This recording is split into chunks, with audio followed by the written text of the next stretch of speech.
अरे हळू कुठं चालला? कुठं नाही घरी चाललोय कुठं चाललोय गाडी गाडी नाही घेतली काय तुझा आवाज करायला लागला देखी एक राईन ते नाही इथून जाऊन येतो नाही नाही मोबाईल पण घेतलाय मोबाईल पण घेतला का नाही नाही नाही देखी बरं काय काय घेतलाय आजच नवीन घेतलाय सर तर तू मागे काय मी पण घेऊन टाकेल जा बुलेट घेतो बुलेट मला असा आवाज येतो नाही घेतो नाही बघ जा मागे घेतो बघ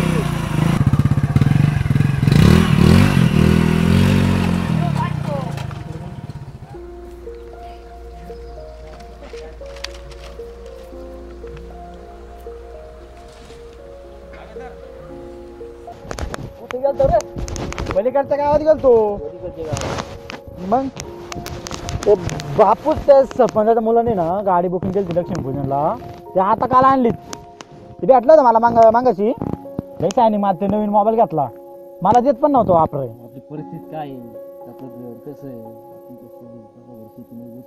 ते जाऊ द्या मला मग घेऊन कधी द्या ते सांगा बाकी जाऊ द्या नाही नाही तसलं काय नाही तसलं काय नाही मी आजपर्यंत काय दिलं तुम्ही ते तर सांगा मला नाही नाही घेऊन द्यायचं नाही घेऊन द्यायचं मी नाही मी शेती नाही केली का नाही काय कमी केलं सांगा ना मला गाडी घेऊन पाहिजे मला मोबाईल घेऊन पाहिजे मला बाकी सांगू काय नाही गाडी बिडीचं नाही काय गाडी बिडीचं नाही जापळ निघून मी एक नाही दिवस जातो का नाही बघा निघून तोंड पण दाखवणार तुम्हाला जातो निघून नाही नाही एक नाही एक दिवस जातो का निघून बघा थांबा तुम्हाला सांगतो मग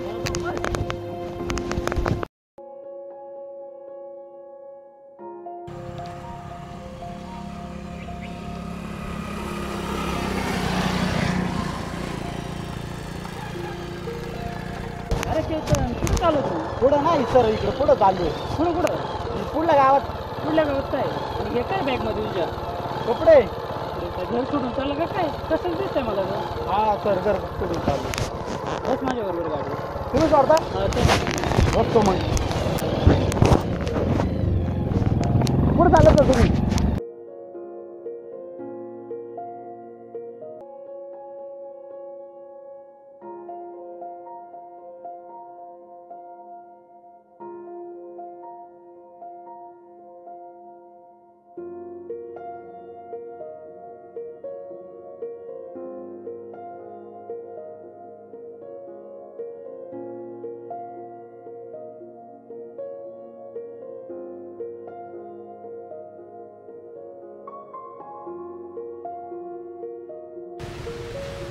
इथं होय आता चल आपलं ये ना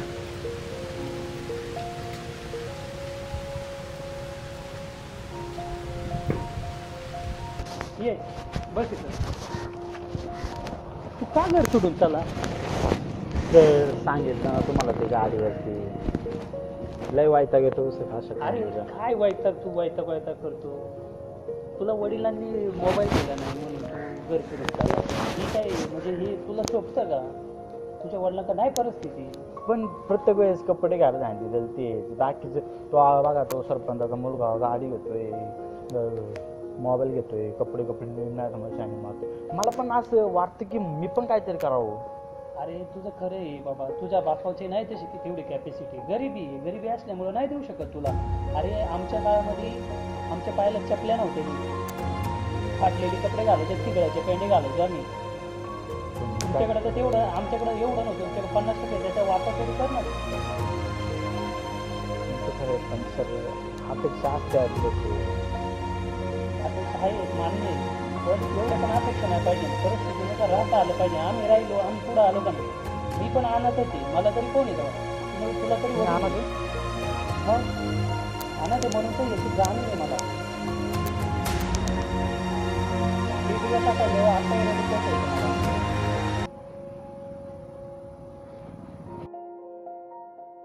अरे बोलायच्या नात्यामध्ये तुला एक दाखवायचं राहिलं चल माझ्यावर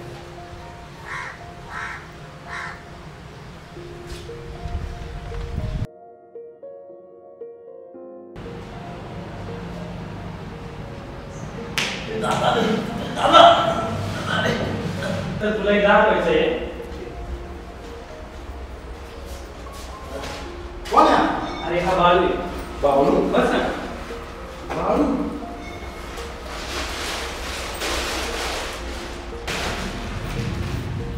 तुम्ही काय करताय? अरे बाबा त्याच्यासाठी पोहे घेऊन आलो. त्यासाठी पोहे? हो. बाळू हे घे पोहे. भरपूर आणले तर पोटभर खा.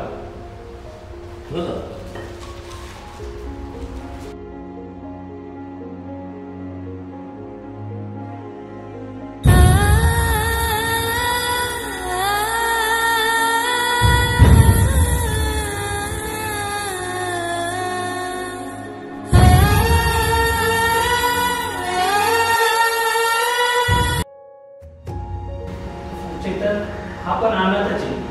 आणा द्या. त्याला पण आई वडील नाही. चल मला पण पुढं काम आहे. आता जाऊ. बाळू तेवढं पोहे संपून टाका आणि डबा तिकडे बाजूला ठेवा. हा.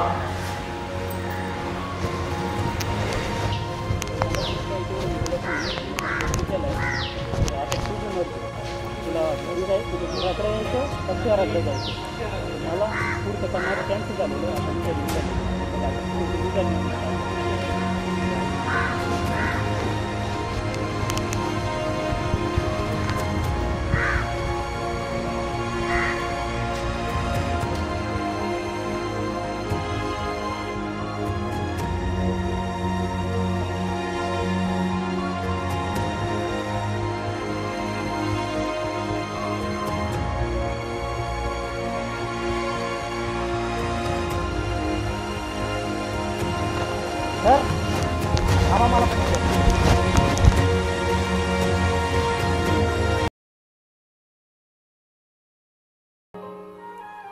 पण मग असं असूनही बाबा मेल्यावर मुलांच्या छातीत धडकी का भरते? का ओघळतो मुलांच्या डोळ्यातून पाऊस? का वाटतं मुलांना पायाखालची जमीन सरकल्यासारखी? का वाटतं मुलांना की आपण बेसहारा झालोय म्हणून? का हंबरतात मुलं बाबा मेल्यावर? का मुलं घाबरतात बाबा गेल्यावर? कथा, कादंबऱ्या आणि कवितेत कधीही नसलेला हा पत्थरदिल बाबा प्रत्यक्षात जेव्हा नसलेला होतो तेव्हा का वाटतं मुलांना की डोळे मिटून जी प्रेम करते तिला प्रेयसी म्हणतात, डोळे उघडे ठेवून जी प्रेम करते तिला मैत्री म्हणतात, डोळे वटारून जी प्रेम करते तिला पत्नी म्हणतात आणि स्वतःचे डोळे मिटेपर्यंत जी प्रेम करते तिला आई म्हणतात. पण डोळ्यात प्रेम न दाखवता जो प्रेम करतो त्याला बाबा म्हणतात. शेअर करा ना एका बाबासाठी.